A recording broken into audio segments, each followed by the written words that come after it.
Minusta vaan tuntuu, että en voi olla niin kuin vapaa, kun Venäjä on olemassa. Ja jos mä herään niin kuin huomenna ja sitten Venäjän sijalla on iso meri, silloin mä voisin hengittää tässä syvään.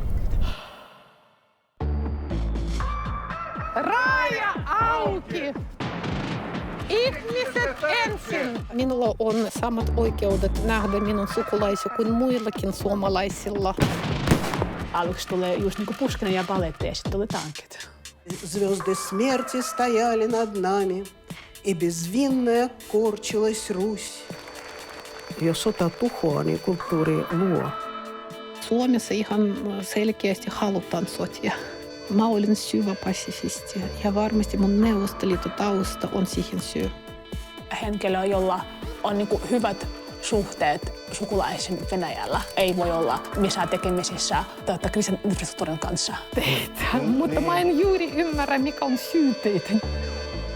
Sä oot luomassa Venäjällä tekosyytä ja mun mielestä se on oksettava toimintaa. Projektillahan on monesti se alku ja sitten on se loppu. Вообще очень выпукло обнаружилось, что Финляндия – это государство этнических финнов. Tämä ei ole niin moraalikysymys, tämä on niin selviytymiskysymys. Mä haluan elää. Mä haluan, että mun lapsi elää.